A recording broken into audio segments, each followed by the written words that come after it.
کیا مشرکہ عورت کے ساتھ نکاح کیا جا سکتا ہے؟ شادی کرنے کے لیے کس چیز کو معیار بنانا چاہیے اور اسلام مشرک کے ساتھ شادی کرنے سے کیوں منع کرتا ہے؟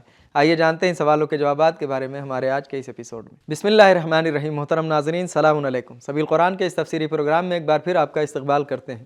آج آپ کے سامنے سورہ بقرہ کی آیت نمبر 221 کی تفسیر لے کر حاضر ہوئے ہیں۔ تو آئیے سب سے پہلے اس سورہ کی آیت نمبر 221 کی تلاوت کو اس کے ترجمے کے ساتھ سنتے ہیں۔ كتاب أنزلناه إليك مبارك ليدبروا آياته وليتذكر أولو الألباب بسم الله الرحمن الرحيم ولا تنكحوا المشركات حتى يؤمنوا وَلَأَمَةٌ مُؤْمِنَةٌ خَيْرٌ مِّن مُّشْرِكَةٍ وَلَوْ أَعْجَبَتْكُمْ وَلَا تُنكِحُوا الْمُشْرِكِينَ حَتَّى يُؤْمِنُوا وَلَعَبْدٌ مُّؤْمِنٌ خَيْرٌ مِّن مُّشْرِكٍ وَلَوْ أَعْجَبَكُمْ أولئك يدعون إلى النار والله يدعو إلى الجنة والمغفرة بإذنه ويبين آياته للناس لعلهم يتذكرون۔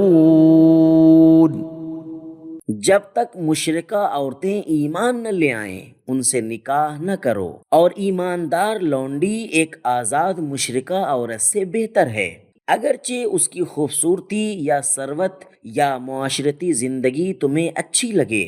اپنی عورتوں کو مشرک مردوں کے نکاح میں نہ دو، یقیناً ایماندار غلام آزاد مشرک سے بہتر ہے، اگرچہ اس کا حسن، مال و دولت یا معاشرتی مقام تمہیں اچھا لگے۔ وہ مشرک لوگ تمہیں جہنم کی طرف دعوت دیتے ہیں، اور خداوند عالم بہشت اور مغفرت کی دعوت دیتا ہے، اور اپنی آیات کو لوگوں کے لیے واضح طور پر بیان کرتا ہے تاکہ وہ نصیحت حاصل کریں۔ تلاوت اور ترجمے کو سن لینے کے بعد اب آئیے اس آیت کے نقطے کو بھی سن لیتے ہیں۔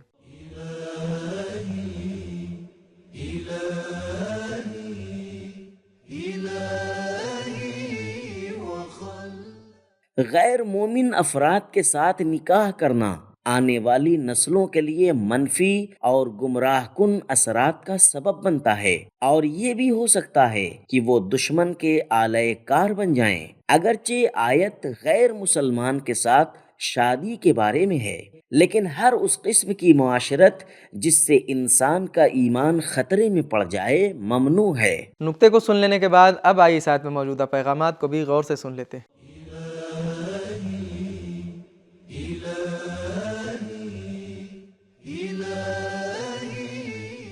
نمبر 1، کفار کے ساتھ خاندانی تعلق قائم کرنا مسلمانوں کے لیے منع ہے۔ نمبر 2، شریک زندگی کے انتخاب میں ایمان ایک اصول کی حیثیت رکھتا ہے، اس میں ظاہری فریب کا شکار نہیں ہونا چاہیے۔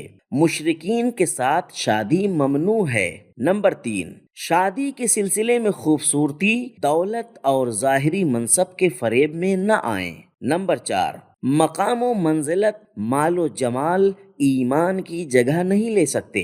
نمبر 5، با ایمان لوگ کمزور اور محروم افراد کو اہمیت دیں اور ان کے ساتھ شادی کریں۔ نمبر 6، فطری غریزوں سے ضرور استفادہ کیا جائے، لیکن اس میں مذہب کی حدود و قیود کو پیش نظر رکھنا چاہیے۔ نمبر 7، ایمان ایک قدر ہے، چاہے کسی غلام یا کنیز میں ہو، جبکہ شرک سقوط و شکست کی علامت ہے، چاہے کسی حر یا آزاد شخص میں ہو۔ نمبر 8، باپ اپنی بیٹی پر اس کی شادی کے سلسلے میں حق ولایت رکھتا ہے۔ داماد کے انتخاب میں باپ سے خطاب کرتے ہوئے تاکید کی جا رہی ہے کہ اپنی بیٹی کو مشرکین کے ہاتھ میں مت دو۔ نمبر 9، پہلے ایمان پھر شادی، یہ نہ سوچنا کہ پہلے شادی کر دی جائے پھر ایمان لے آئیں گے اور ایمان لانے کے لیے راہ ہموار ہو جائے گی۔ نمبر 10، مشرکین کے آلۂ کاروں کو کسی بھی صورت مسلمانوں کی صفوں میں نہ گھسنے دو۔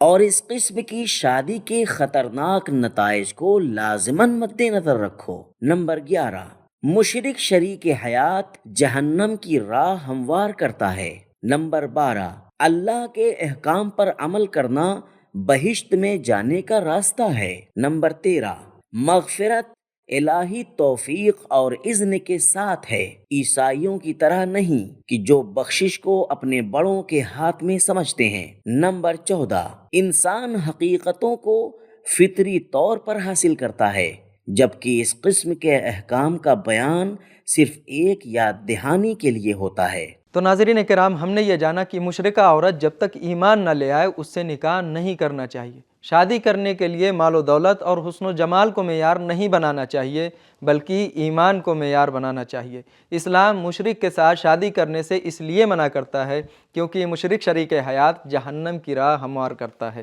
یہ تھے ہمارے سوالوں کے جوابات۔ ملتے ہیں اگلے ایپیسوڈ میں، تب تک کے لیے خدا حافظ۔ سبیل قرآن، قرآنی سماج کی پہچان۔